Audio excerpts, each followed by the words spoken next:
Kita dibawa oleh Tuhan untuk mengerti tentang kebenaran firman Tuhan di dalam kitab Wahyu.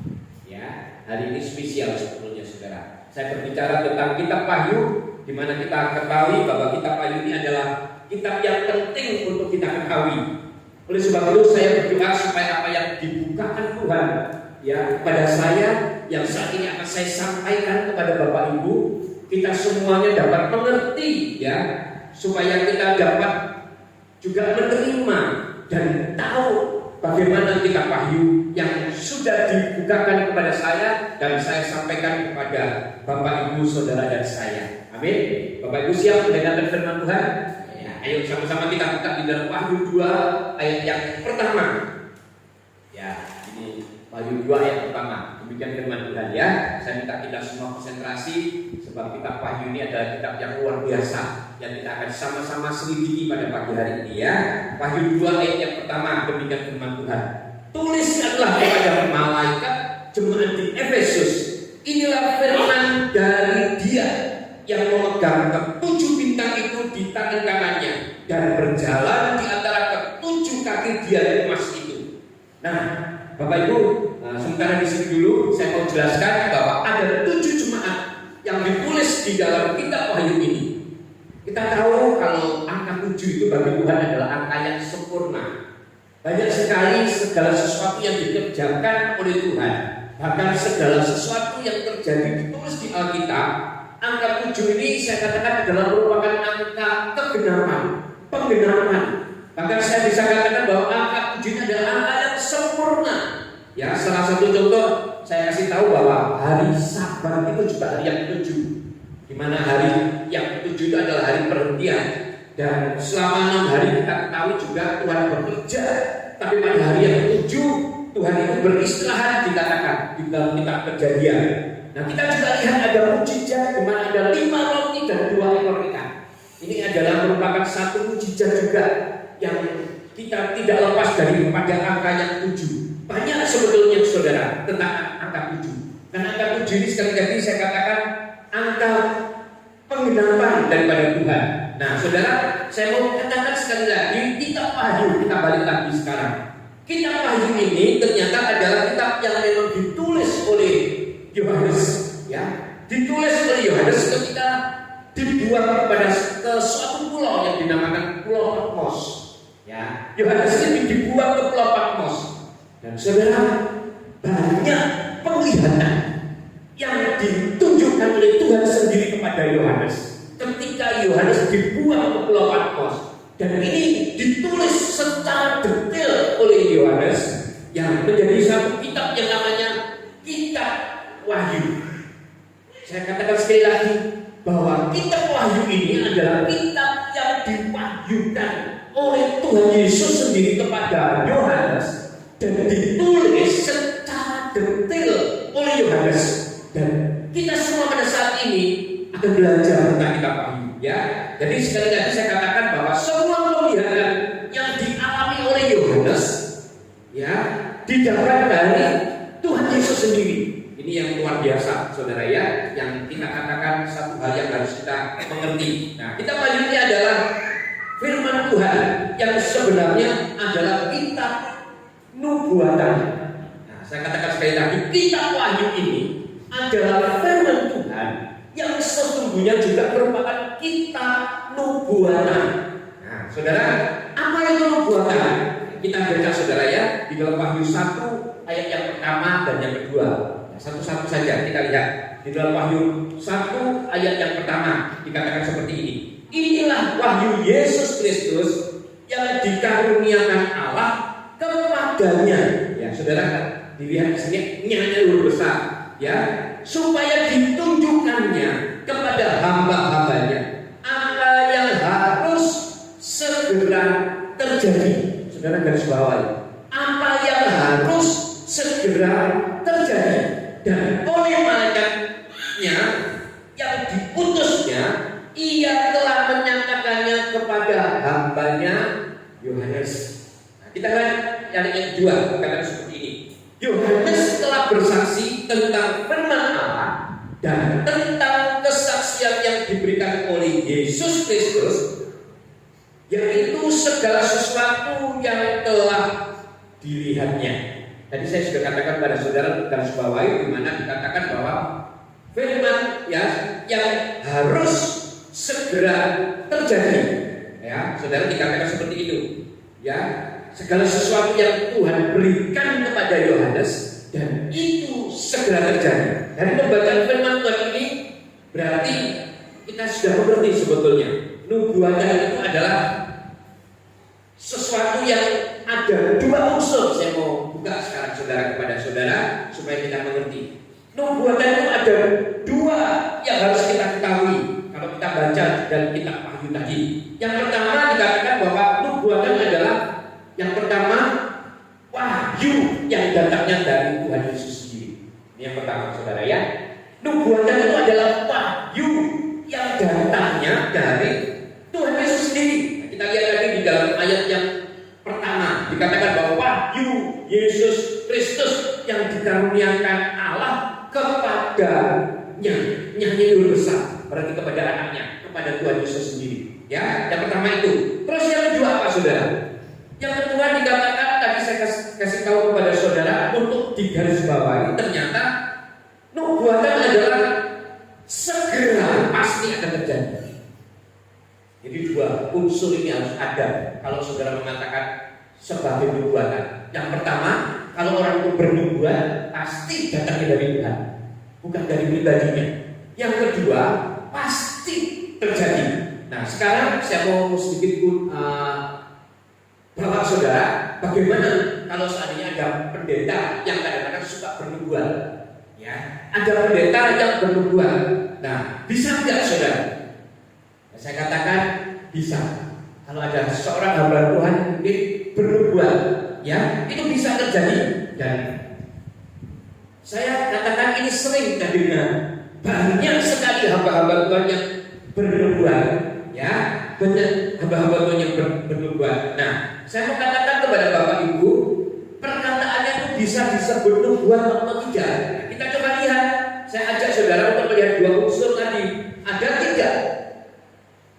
Kalau tidak ada, berarti saya katakan itu nubuat palsu. Yang pertama tadi bahwa nubuatan itu adalah wahyu yang datangnya dari Tuhan. Dan yang kedua, segera pasti terjadi. Nah, ini tentang nubuatan. Nah, saudara, ada kabar sukacita tentang kitab Wahyu ini tentang nubuatan. Nah, kita mau lihat kembali, ya. Ada kabar sukacita tentang nubuatan di dalam kitab Wahyu ini. Dan firman Tuhan mencatat, berbahagialah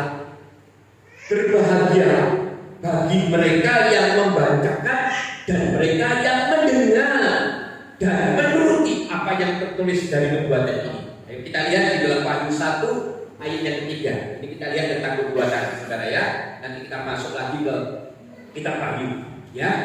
Wahyu 1 ayat 3. Demikian firman Tuhan.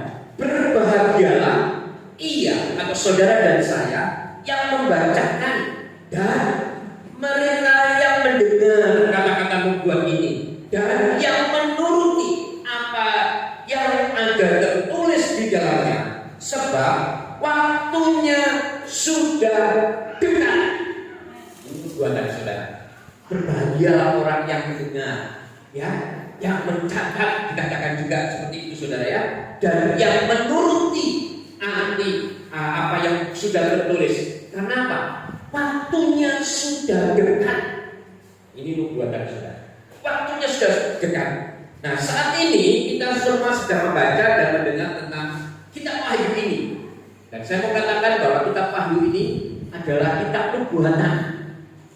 Berarti saudara dan saya adalah orang-orang yang berbahagia. Ya saudara ya. Benar saudara ya. Karena saudara pada saat ini membaca dan mendengarkan tentang kitab nubuatan yang tertulis di dalam kitab Wahyu ini. Berarti saudara ini adalah orang-orang yang berbahagia. Ya, termasuk saya yang menyampaikan. Nah, ada lagi yang dahsyat saudara di dalam kitab Wahyu ini. Sesuatu yang luar biasa yang saya dapatkan dan saya kaget saudara. Ternyata di dalam kitab Wahyu ini memang ada satu rahasia yang harus kita mengerti saudara. Dan memang hanya melalui pewahyuan yang dibukakan oleh Roh Kudus, kita akan bisa mengerti.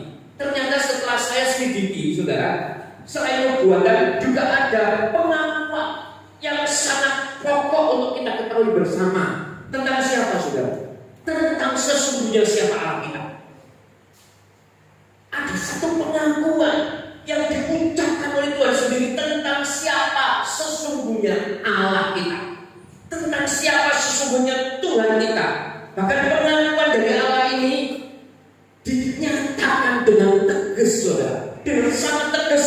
Bahkan dia mengatakan dengan sesungguhnya apa dan siapa sesungguhnya dia.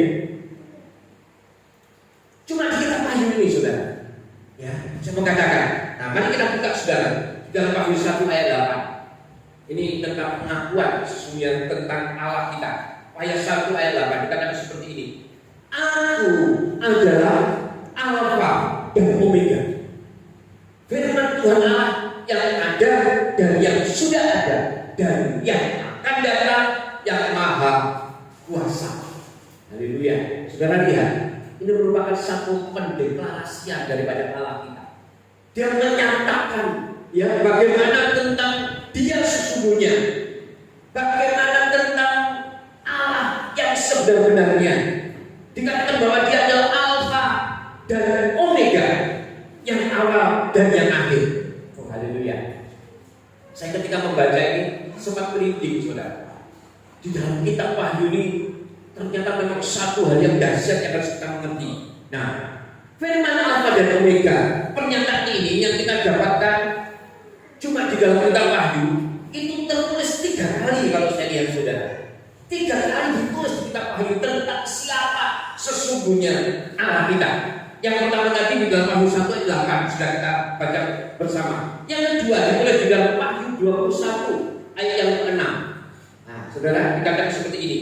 Firman-Nya lagi kepadaku, semuanya telah terjadi. Aku adalah Alfa dan Omega, yang awal dan yang akhir. Orang yang haus akan kuberi minum dengan cuma-cuma dari mata air kehidupan. Seringkali Tuhan mengatakan bahwa dia sumber dari segala sumber.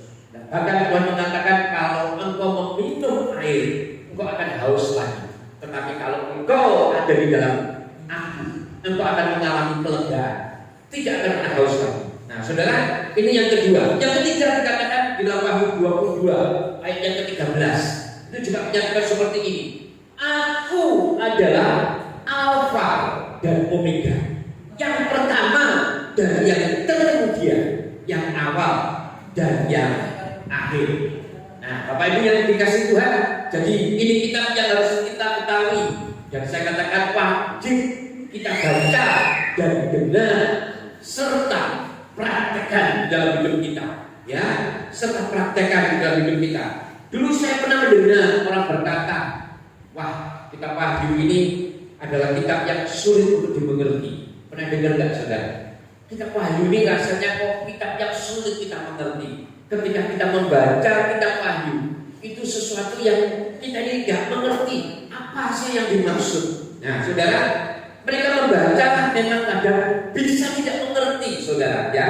Nah, oleh sebab itu, oleh kemurahan Tuhan, pagi hari ini ayo kita sama-sama lebih lagi mengerti tentang kebenaran di dalam kitab Wahyu. Saya minta kepada Tuhan hikmat untuk bisa mengerti, dan saya mau kita sama-sama menjadi orang yang diberkati seperti yang tertulis di dalam Wahyu 1 ayat 3 tadi, yang dikatakan berbahagialah orang yang membaca dan mendengar serta menuruti. Nah, saudara, sekarang saya mau masuk di dalam kitab Wahyu tentang ada 7 jemaat, ya, 7 jemaat yang ditulis oleh Yohanes, di mana 7 jemaat itu adalah yang pertama jemaat Efesus, terus yang kedua jemaat Smyrna, terus jemaat Pergamus, ya, terus juga jemaat Tiatira, juga jemaat Sardis, jemaat Philadelphia, serta jemaat Laodikia. Ini 7 jemaat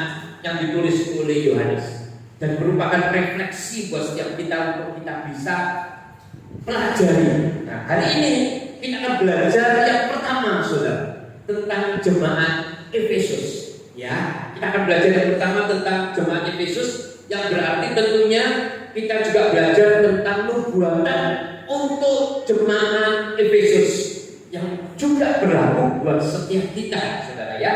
Nah, kita melangkah sekarang di dalam Wahyu 2 ayat yang kedua. Wahyu 2 ayat yang kedua, demikian firman Tuhan. Aku tahu segala pekerjaanmu, baik jeripayahmu maupun ketekunanmu. Aku tahu bahwa engkau tidak dapat sabar terhadap orang-orang jahat, bahwa engkau telah mencobai mereka yang menyebut dirinya rasul, tetapi yang sebenarnya tidak demikian, bahwa engkau telah mendapati mereka pendusta. Nah, kita tahu ya saudara, kalau bapak pendusta itu ialah iblis ya. Kita sudah belajar itu saudara ya, bahwa bapak pendusta itu adalah iblis. Nah, saudara, jemaat Efesus ditulis di dalam kitab ini tadi bahwa jemaat Efesus adalah jemaat yang sangat giat dan mempunyai ketekunan. Ini yang pertama yang saudara kita ketahui tentang jemaat Efesus. Yang pertama, jemaat Efesus adalah jemaat yang giat dan mempunyai ketekunan. Bahkan dikatakan jemaat Efesus adalah jemaat yang sangat memperhatikan cara hidup mereka, yaitu hidup kudus. Ya, jemaat Efesus ternyata sangat memperhatikan itu, saudara. Saudara tahu ya kudus ya, saya sudah sering katakan, kudus itu dipisahkan, terpisah. Ya, jadi kalau saudara kudus itu berarti bukan campuran, terpisah. Itu artinya kudus, saudara ya. Nah, jemaat Efesus mereka ini sangat mengerti arti kekudusan dan juga mempunyai kepekaan kepada orang lain yang berpura-pura mengerti firman Tuhan. Ya, dikatakan seperti itu ya. Bahkan firman menyebut dirinya mungkin rasul, tetapi sesungguhnya mereka itu bukan rasul. Dan jemaat Efesus bisa membuktikan, kalau kita lihat di dalam firman Tuhan ini, bahwa yang mengaku rasul itu pendusta. Yang artinya ternyata jemaat Efesus adalah jemaat yang giat dan tekun, yang mengerti akan kebenaran firman Tuhan. Jemaat Efesus ini giat sekali, bahkan dikatakan cara hidupnya pun kudus, tidak mau campur, tidak mau bergaul mungkin dengan orang-orang lain yang tidak hidup kudus. Ini jemaat Efesus, saudara. Ya, hebat ya saudara ya, saya katakan itu ya. Maka saya mau katakan sangat hebat dan kelihatannya juga sangat bertumbuh dalam kerohanian mereka. Jemaat Efesus ini, saudara, bertumbuh mereka di dalam kerohaniannya. Nah, saat ini jemaat Efesus itu seperti yang saya mau katakan selanjutnya, saudara ya, bahwa mereka ini mengerti firman, bahkan mereka sangat memperhatikan saudaranya yang lain, ya, yang jika tidak benar dan berusaha mungkin dibenarkan, karena dia tahu kebenaran. Maka ketika melihat saudaranya yang lain tidak benar, dia berusaha untuk membenarkan. Bahkan mereka ini memperhatikan pemimpin agama mereka. Ini jemaat Efesus. Diperhatikan, saudara, diperhatikan. Ya, mungkin kalau saat ini, saudara, jemaat Efesus adalah jemaat yang memperhatikan pendeta mungkin. Diperhatikan apakah benar apa yang benar yang disampaikan, apa benar yang diucapkan. Nah, saya katakan mereka mengerti ini pendeta yang benar atau pendeta yang palsu, gitu loh saudara. Kalau saat ini, ya. Nah, ini saya katakan sangat super. Bahkan saya katakan sangat super. Mereka ini luar biasa hebat. Nah, kalau kita lihat saat ini, saudara, perkembangan daripada teknologi juga, ya, saat pandemi ini banyak pendeta-pendeta yang muncul di Zoom atau di YouTube mungkin ya, seperti saya juga masukkan YouTube ya, saudara. Bermunculanlah tentu saja banyak sekali pengajaran-pengajaran. Nah, jemaat Efesus ngerti, saudara, ini pengajaran betul atau tidak.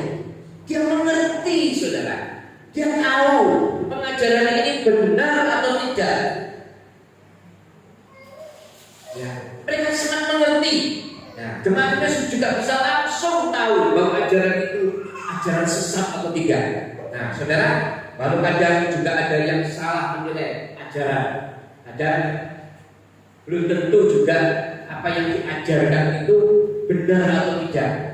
Ya, mereka asal mendengar, dan kalau ada mereka juga mengerti apa yang disampaikan oleh banyak pendeta itu benar atau tidak. Jadi mereka dapat mengunduh dan tahu di dalam setiap pemberitaan yang disampaikan baik di YouTube atau di tempat-tempat lain. Walaupun sesungguhnya kalau saya katakan mereka itu adalah orang-orang yang mungkin cuma sekedar menyampaikan kebenaran firman Tuhan, tetapi seringkali saya katakan ketika kita mendengar dan kita mengenal kesimpulan, hati-hati, jangan-jangan apa yang kita terima itu sesuatu yang tidak murni lagi. Nah, saya mau kita semua harus berhati-hati. Nah, jemaat Efesus sangat ngerti itu, saudara, sangat mengerti. Nah, jemaat Efesus bisa membedakan pengajaran yang benar atau tidak.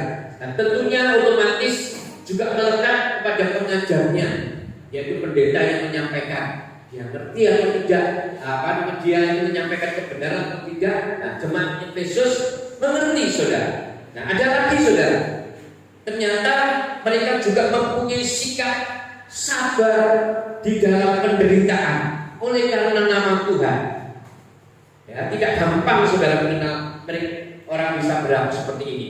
Maka dikatakan mereka ini tidak gampang lelah. Kita lihat di dalam Wahyu 2 ayat yang ketiga. Wahyu 2 ayat yang ketiga. Demikian firman Tuhan. Dan engkau tetap sabar dan menderita oleh karena namaku, dan engkau tidak mengenal lelah. Dalam pengiringan kepada Tuhan, memang tidak jarang, saudara, ya, akan mengalami penderitaan karena nama Tuhan. Di dalam pengiringan terbukti banyak orang-orang yang mengiring Tuhan, tetapi mereka tidak tahan, mereka tidak kuat di dalam mengalami penderitaan karena nama Tuhan. Terbukti, ya saudara, ya, banyak orang yang mengalami seperti itu. Sudah menerima Yesus secara pribadi, sudah menerima Yesus, sudah mengiring Yesus, tetapi ternyata mungkin dimusuhi oleh banyak orang.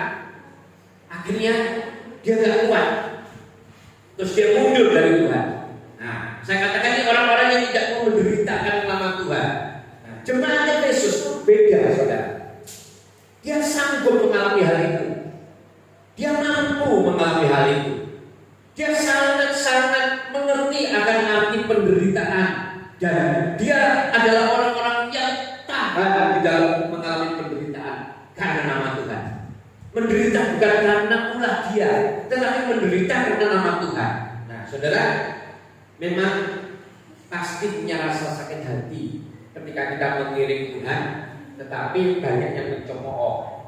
Ya kan, saudara? Kalau saudara lihat juga mengajak orang untuk dapat mengenal Tuhan pun, kadang saudara ajak orang itu, kadang saudara bukannya direspon dengan baik, tapi saudara bahkan mungkin akan diejek atau mungkin saudara diintimidasi. Nah, ini sesuatu yang merupakan penderitaan sebetulnya, saudara. Ya, kita mengajak orang, kita ngajak baik loh, kita ajak dia untuk menjadi orang yang baik loh, tapi kok malah kita diacuhkan, bahkan kita dimusuhi. Saya katakan mungkin kita punya rasa hati menjadi hati yang sakit ketika kita mengajak orang baik, tetapi kita tidak direspon dengan baik, tapi malah dimusuhi. Nah, ini namanya menderita karena nama Tuhan. Jadi anak Tuhan itu ketika dimusuhi oleh orang lain, seharusnya seperti jemaat Efesus, ternyata jemaat Efesus sangat kuat dan dia sangat mengerti arti kata menderita karena nama Tuhan. Nah, saudara, tapi kita lihat ternyata sikap jemaat Efesus ini yang tidak mengenal lelah, berarti mereka ini sangatlah sabar, tidak gampang menyerah dalam pengiringan kepada Tuhan. Tetapi ada satu hal yang menjadi celaan, saudara. Satu hal yang menjadi celaan, dan itu Tuhan sendiri yang mencela. Satu hal yang menjadi titik di mana ternyata jemaat Efesus ini adalah jemaat yang dicela oleh Tuhan, dan menjadi celaan sangat vital kalau saya lihat, ya, sangat serius di hadapan Tuhan. Nah, Nah, apa itu saudara? Mari kita lihat di dalam Wahyu 2 ayat yang keempat. Ya, kita lihat ini jemaat Efesus, kita lihat. Kalau kita lihat kesetiaannya begitu sangat setia, sangat luar biasa. Bahkan dikatakan mau menderita demi nama Tuhan. Dia mau menderita. Tapi ternyata ada satu yang dicela oleh Tuhan sendiri di dalam Wahyu 2 ayat 4. Katakan seperti ini. Namun demikian, aku mencela engkau karena engkau telah meninggalkan kasihmu yang semula. Nah, saudara, coba kita sekarang berpikir, kita coba merenung, saudara ya. Dikatakan ternyata firman Tuhan ini dengan tegasnya mengatakan jemaat Efesus ternyata adalah jemaat yang dicela oleh Tuhan. Karena apa? Karena meninggalkan kasih yang mula-mula. Kasih yang mula-mula. Kesetiaannya boleh. Ya, menderita demi nama Tuhan boleh. Bahkan sangat mengerti kebenaran firman Tuhan, tetapi masih dicela oleh Tuhan. Nah, ini loh saudara yang harus kita mengerti. Ternyata pengiringan kepada Tuhan itu sebetulnya dibutuhkan juga yang namanya apa? Dikatakan kasih yang mula-mula. Orang yang mempunyai kasih yang mula-mula kepada Tuhan. Nah, orang yang mempunyai kasih yang mula-mula kepada Tuhan, saya percaya segala tindakannya, segala apapun yang dikerjakan pasti sesuai dengan kehendak Tuhan. Supaya kita tidak salah mengerti juga. Jangan dikira apapun yang kita kerjakan sekarang ini tidak ada dampak, saudara. Yang apapun yang saudara kerjakan sekarang, saudara anggap apapun yang saudara lakukan, baik segala sesuatu yang jahat atau segala sesuatu yang baik, jangan dikira tidak ada dampak, saudara. Saudara jangan menganggap segala sesuatu sudah diserahkan memang kepada Tuhan, karena Tuhanlah yang menguduskan kita, karena Tuhanlah yang menyucikan kita. Tapi kita harus mengerti ada bagian kita yang harus kita kerjakan. Lihat ini jemaat Efesus ini dahsyat, saudara. Dia sangat mengerti, dia sangat paham tentang firman. Bahkan dia punya ketahanan yang luar biasa. Ketika apa? Ketika mengalami penderitaan tentang nama Yesus. Tetapi Tuhan mencela, saudara, sebab tidak punya kasih yang mula-mula. Dan saya mengatakan kepada saudara, orang yang tidak punya kasih yang mula-mula, sesungguhnya dia adalah orang yang pasti tidak melakukan apa yang menjadi kehendak Tuhan. Karena orang yang punya kasih mula-mula pasti punya kerinduan yang dalam kepada Tuhan. Ya, hati-hati saudara. Saya mau katakan, jangan sampai kita menyepelekan. Kalau Tuhan katakan kita ini sudah menjadi orang-orang yang mengerti firman, bahkan siap menderita kepada firman, tetapi ada bagian kita. Kita harus benar-benar tetap memegang kasih mula-mula. Yang artinya kita menuruti apa yang menjadi kehendak Tuhan. Orang yang mengerti akan kasih yang mula-mula ini adalah orang-orang yang terus punya semangat di dalam pengiringannya kepada Tuhan. Kita ini adalah orang-orang yang harus melangkah sungguh-sungguh, saya katakan saudara, mempraktekkan firman Tuhan. Jangan dianggap kalau orang mempraktekkan firman Tuhan itu tidak ada konsekuensi. Pasti ada. Orang yang mempraktekkan firman Tuhan itu pasti banyak celaan seperti tadi. Ketika dicela, ketika dicemooh, orang yang punya kasih mula-mula pasti tetap berfokus kepada Tuhan. Ya, saya katakan kepada saudara. Jadi jangan dianggap apapun yang saudara lakukan sekarang, baik itu yang jahat atau yang baik, tidak berdampak di hadapan Tuhan. Ya, ada paham yang lain yang mengatakan bahwa yang penting percaya Yesus saja sudah, itu beres. Karena percaya Yesus, ketika engkau mengalami segala sesuatu, pasti Tuhan akan menolong, pasti akan bekerja atas hidup kita. Ya kan, ada juga paham bahkan yang mengatakan bahwa percaya Yesus sekali selamat tetap selamat. Hati-hati saudara. Saya katakan, tetap di dalam perjalanan itu dibutuhkan saudara, dibutuhkan kesetiaan, dibutuhkan apa? Dibutuhkan pengorbanan, dibutuhkan apa? Dibutuhkan mungkin lebih melekat lagi kepada Tuhan, melakukan perbuatan Ini yang harus kita kerjakan sebagai umat-umat ketebus Tuhan. Seringkali saya katakan bahwa ketika kita percaya kepada Tuhan, itu memang satu poin yang harus kita kerjakan. Ketika kita mengaku Yesus sebagai Tuhan dan Juru Selamat, itu adalah merupakan jaminan keselamatan kita. Tetapi kita harus mengerti, harus setiap kita mengerjakan setiap keselamatan kita yang sudah Tuhan berikan atas hidup kita dengan takut dan gentar. Yang artinya tidak sembarangan kita melangkah.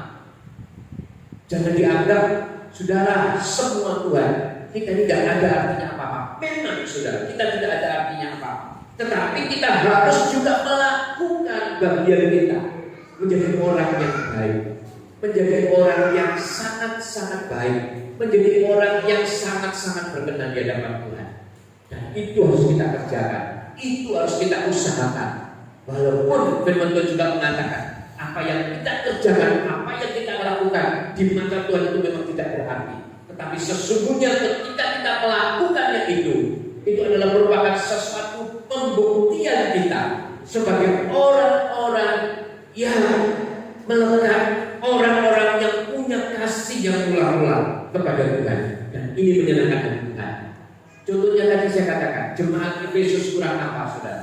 Tapi ternyata itu sesuatu yang dicela oleh Tuhan. Nah, kita lihat ayat ini, saudara.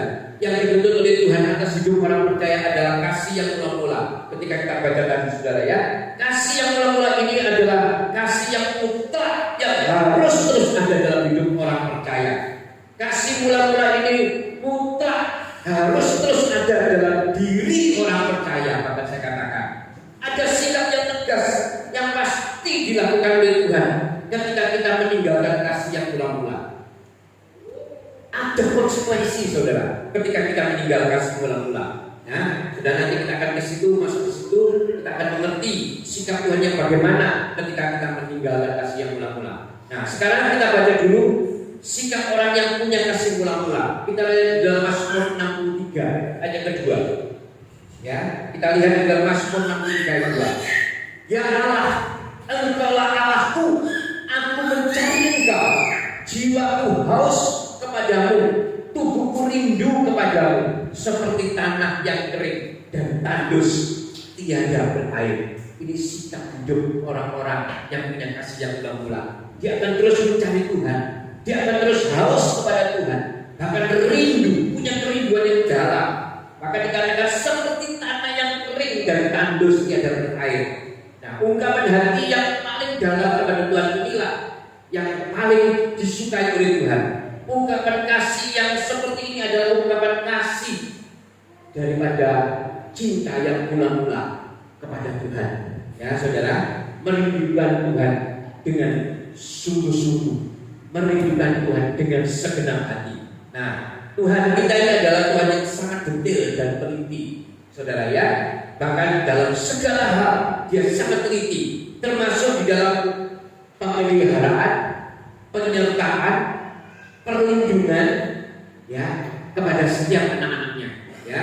Jadi saudara, kita teliti lagi untuk mengetahui tentang sikap Tuhan kita ketika meninggalkan kasih yang mula-mula. Ya, kita lihat di dalam Wahyu 2 ayat 5. Ini sikap yang diambil oleh Tuhan kita ketika kita meninggalkan kasih yang mula-mula.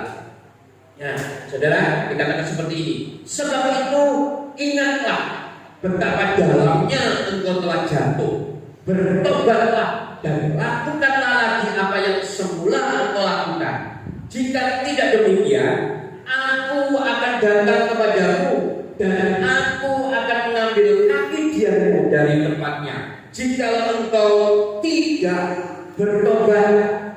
Saudara, kalau membaca ayat ini dalam sekali, saudara, dahsyat sekali yang kita baca ini, saudara, ya. Dan kita lihat, saudara, ketika kita tidak mempunyai lagi kasih yang mula-mula, firman Tuhan mengatakan apa, saudara? Ya, dikatakan engkau telah jatuh. Nah, dikatakan seperti itu. Ketika kita ini tidak punya kasih mula-mula lagi, dikatakan oleh firman Tuhan, engkau telah jatuh. Bahkan dikatakan betapa dalam engkau jatuh. Dan juga dikatakan bertobatlah. Yang artinya apa? Balik lagi, lakukan lagi seperti pertama kali engkau mengenal Tuhan. Ternyata orang yang tidak punya kasih mula-mula Sesungguhnya kalau kita lihat ayat ini, kita adalah orang yang berdosa, saudara. Ya kan? Karena Tuhan mengatakan sendiri, bertobatlah, sudah mengerti firman, tahan di dalam penderitaan dalam nama Tuhan, tetapi tidak punya kasih yang mula-mula kepada Tuhan. Tuhan katakan, bertobatlah engkau, bertobatlah engkau. Nah, saudara, perhatikan sekarang, saudara. Orang yang tidak punya kasih yang mula-mula kepada Tuhan itu, saya mau garis bawahi, ternyata Tuhan katakan, ini orang yang masih berdosa di hadapan Tuhan. Hati-hati, saudara. Ternyata jemaat Efesus ini kalau kita lihat sebetulnya secara kasat mata itu jemaat yang sempurna, tapi ternyata hubungan pribadi dia dengan Tuhan tidak sempurna. Makanya Tuhan katakan, bertobatlah engkau, bertobatlah, engkau telah jatuh. Nah, jadi saya katakan kepada saudara, ternyata orang yang tidak punya kasih mula-mula kepada Tuhan itu adalah orang yang berdosa. Benar ya saudara ya? Jadi kita introspeksi hari ini. Kita harus introspeksi. Masihkah kita punya kasih yang mula-mula kepada Tuhan? Ya, jadi saya mengatakan kepada saudara, kasih mula-mula itu sangat serius di hadapan Tuhan. Ayo, mau ngomong apa lagi saudara? Setiap kita kelihatannya maju rohani, mengerti firman, bisa menghakimi orang lain, bisa menghakimi rasul-rasul, ya jemaat Efesus, bisa mengerti bahkan tahan di dalam penderitaan demi nama Tuhan. Tetapi firman Tuhan katakan bahwa ternyata jemaat Efesus ini adalah jemaat yang berdosa, sudah dalam mereka terjatuh, sudah dalam mereka mengalami yang namanya kemunduran. Dia sudah harus bertobat. Ya, firman Tuhan mengatakan seperti itu. Bertobatlah, engkau telah jatuh dan jatuhnya jalan lagi. Nah, sekali lagi, mungkin sudah katakan, kok bisa? Ya, kok bisa? Nah, jawabnya saya katakan bahwa memang tidak mempunyai kasih mula-mula kepada Tuhan adalah sesuatu yang menjadi perhatian serius kepada Tuhan. Kita lihat di dalam Wahyu 2 ayat yang kelima, saudara. Dikatakan seperti ini. Juga ada juga berbicara tentang kaki dia tadi ya, di dalam Wahyu 2 ayat kelima. Juga berbicara tentang kaki dia. Apa itu kaki dia? Ya, kaki dia itu seperti yang ada di tempat kita yang di belakang itu, saudara ya. Kaki dia itu adalah pada zaman dahulu digunakan untuk penerangan rumah Tuhan. Ini kaki dia. Nah, saya katakan kaki dia ini berarti adalah merupakan pencahayaan. Kaki dia ini adalah merupakan sesuatu yang dibutuhkan sebagai penerangan. Nah, saya memang tidak membahas tentang kaki dia secara detail, tetapi satu hal yang berhubungan dengan firman Tuhan di kitab Wahyu ini mengatakan bahwa Tuhan akan mengambil kaki dia. Berarti Tuhan akan mengambil penerangan dari rumah Tuhan. Yang artinya Tuhan akan mengambil firman-Nya. Nah, kita tahu firman itu adalah sebagai penerang buat kehidupan kita. Nah, kalau orang itu ternyata ketika meninggalkan kasih yang mula-mula, maka Tuhan katakan, aku akan meninggalkan dia. Yang artinya tidak ada penerangan di dalam kehidupannya. Nah, saya katakan, bahkan Tuhan katakan akan mengambil kaki dia. Yang berarti Tuhan tidak ada lagi di dalam jemaat Efesus. Tuhan tidak akan menerangi lagi jalan kehidupan jemaat Efesus jika tidak ada kasih yang mula-mula. Nah, saudara, melalui pemberitaan firman ini berarti kita harus sungguh-sungguh lagi, saudara. Ketika kita menjadi orang-orang yang mungkin saat ini sudah mengerti firman, saat ini mungkin kita sudah tahan menderita penderitaan demi nama Tuhan Yesus, kita sudah tahan. Tetapi kita harus perhatikan kasih kita kepada Tuhan. Janganlah menjadi kasih yang suam-suam kuku. Janganlah menjadi kasih yang setengah-setengah. Kalau orang mengasihi Tuhan, saya percaya pasti Tuhan bersungguh-sungguh lagi kepada Tuhan. Orang yang punya kasih kepada Tuhan, pasti kehidupannya adalah kehidupan yang terus memikirkan kepada Tuhan. Jalannya pun pasti menjadi jalan yang terang, sempurna, tidak gelap lagi, saudara. Kehidupannya akan menjadi kehidupan yang berkenan di hadapan Tuhan. Nah, demikian juga hari ini, jika kita tidak ada kasih yang mula-mula, maka kehidupan kita akan menjadi gelap gulita. Tidak ada tuntunan, tidak ada penyertaan, tidak ada masa depan. Nah, ini yang harus kita perhatikan, saudara. Hati-hati ketika kita sudah kehilangan kasih yang mula-mula, maka tuntunan Tuhan, penyertaan Tuhan dikatakan kaki dia itu akan diambil dari saudara. Kalau sampai seperti itu, saya katakan waduh, menjadi satu hal yang sangat-sangat memprihatinkan. Gereja juga seperti itu, saudara. Ketika kehilangan kaki dia, ketika roh Tuhan diambil dari satu gereja, saya katakan gereja juga akan mengalami yang namanya suap-suap itu. Oleh sebab itu kita tidak memandang kepada seberapa kanan kiri kita, tetapi kita mau perhatikan kehidupan kita secara pribadi. Sebab ketika kita punya kasih yang mula-mula, maka kita pastikan Tuhan ada di dalam hidup kita, maka kita akan mengalami penyertaan, tuntunan, bahkan perlindungan daripada Tuhan. Ya, ada penerangan, saudara. Dan orang yang tidak punya kasih mula-mula, saya katakan, ngeri, saudara. Mereka tidak ada mendapatkan apa yang Tuhan sediakan dalam kehidupannya. Nah, saya tidak mau kita hidup di dalam kegelapan. Saya mau semua kita hidup di dalam terang Tuhan. Ya, saya mengatakan gak enak, saudara, kalau kita hidup tanpa Tuhan. Gak enak, saudara. Sungguh kita harus ngerti, bukan Tuhan yang sebenarnya butuh kita, tapi kita lah yang butuh Tuhan. Kalau kita sendiri yang meninggalkan Tuhan, meninggalkan kasih kita yang mula-mula, berarti kita ini hidup di dalam kegelapan. Orang itu gampang mengatakan kalau dia mau setia, gampang mengatakan kalau dia tahan di dalam segala perkara. Tetapi kalau tidak punya kasih yang mula-mula, maka sesungguhnya dia akan menjadi pribadi yang suatu saat pasti akan mengalami yang namanya kelelahan, capek, saya katakan, saudara. Ya, kadang-kadang orang yang kehilangan kasih yang mula-mula itu hidup di dalam kegelapan. Orang yang hidup di dalam kegelapan itu adalah orang yang terus meraba-raba. Ya, kan seperti itu, saudara. Meraba-raba, gelap gulita, tidak ada pengharapan, tidak ada masa depan. Ya, nah ini yang berbahaya. Makanya saya mengatakan, ayo kita sama-sama kembali introspeksi dalam hidup kita, supaya setiap kita ini benar-benar memperhatikan kasih mula-mula kita kepada Tuhan. Hari ini, saudara yang mendengar firman ini, kalau merasa tidak ada kasih mula-mula, saya sebagai hamba juga mengatakan, bertobatlah. Kalau hari ini saudara merasa tidak ada kasih mula-mula kepada Tuhan, saya ingatkan kepada saudara, bertobatlah, bertobatlah. Ya, masih ada waktu, saudara, masih ada kesempatan, masih disediakan oleh Tuhan. Kita harus sungguh-sungguh punya kasih yang mula-mula. Nah, kita lihat dalam Wahyu 2 ayat 7, saudara. Ya, kita lihat dalam Wahyu 2 ayat 7. Siapa bertelinga, hendaklah ia mendengarkan apa yang dikatakan Roh kepada jemaat-jemaat. Barang siapa menang, dia akan kuberi makan dari pohon kehidupan yang ada di Taman Firdaus.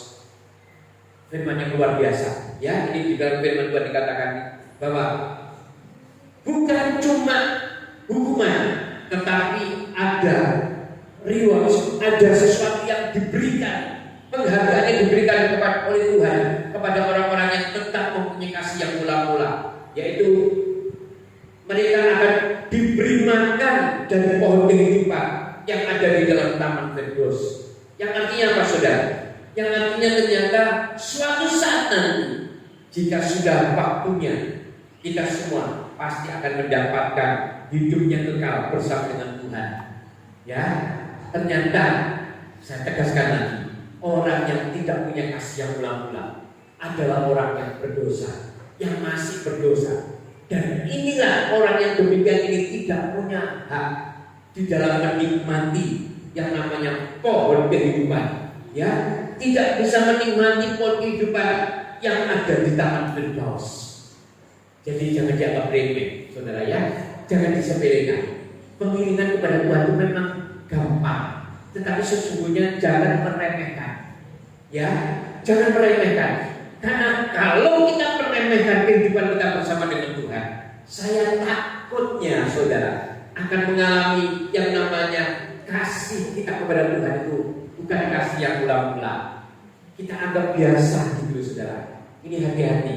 dan ini ternyata tidak berkenan di hadapan Tuhan. Nah, saudara, saya harap ini firman Tuhan saudara jelas tentang nubuatan jemaat Efesus yang juga berlaku buat kita semua orang-orang percaya. Jangan sampai mengerti firman, melakukan kebaikan dalam kehidupan sehari-hari, tetapi tidak punya kasih yang mula-mula kepada Tuhan. Ini berbahaya, saya katakan, sebab ada hukuman yang menanti jika tidak punya kasih yang mula-mula kepada Tuhan. Tetapi ingat, ketika kita punya kasih yang mula-mula, Tuhan juga akan memberikan upah kepada kita, yaitu diberi makan pohon kehidupan, yang artinya suatu saat nanti jika waktunya sudah datang, pasti kita akan menerima hidup kekal bersama dengan Tuhan kita Yesus Kristus. Ya, jadi firman Tuhan pagi hari ini memang firman Tuhan yang mungkin sedikit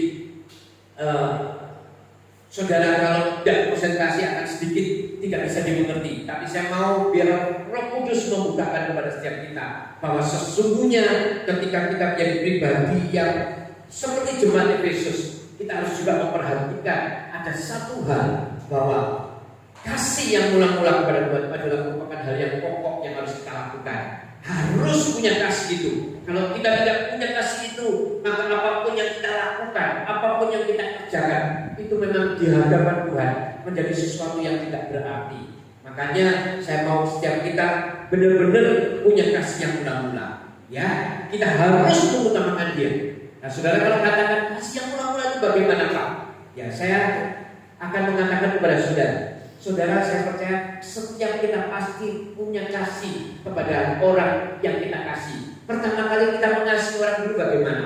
Ya, pasti punya kerinduan, pasti punya sesuatu yang terus, ya, pikiran mungkin tidur ingat dia, makan ingat dia, segala sesuatu itu teringat kepada dia. Yang artinya apa? Kita harus punya hubungan yang melekat itu loh kepada Tuhan. Ini sebagai bukti kalau kita ini punya kasih yang mula-mula. Amin, saudara. Jadi pagi hari ini tentang jemaat Efesus. Sudah saya bukakan kepada saudara satu jemaat yang luar biasa, ya, kalau menurut kebenaran firman Tuhan. Bahkan jemaat yang mungkin adalah jemaat kalau saat ini adalah jemaat yang mengerti akan segala-galanya. Bahkan tadi kita sudah pelajari bersama, tapi ternyata masih ada celah, dan celah ini sangat-sangat mendukakan hati Tuhan karena meninggalkan kasih yang mula-mula. Oleh sebab itu, mari ya sama-sama kita punya kasih yang mula-mula kepada Tuhan. Sebab kita tahu ketika kita bersama dengan Tuhan, pasti kita punya hati yang melekat kepada Tuhan. Kasih yang mula-mula inilah yang menyenangkan hati Tuhan, kerinduan yang dalam kepada Tuhan, penyertaan Tuhan. Ya, ketika kita punya kerinduan, maka saya percaya segala sesuatu yang kita kerjakan, kita tidak pernah sendiri, sebab kita sudah bersama, ya, dengan Tuhan. Karena kaki dia itu tidak diambil dari kita, yang artinya Tuhan tidak meninggalkan kita, dia akan tetap bersama dengan kita. Makanya kehidupan kita akan berjalan, ya, berjalan di dalam terang bersama dengan Tuhan. Puji nama Tuhan. Saya tidak perpanjang firman Tuhan, biarlah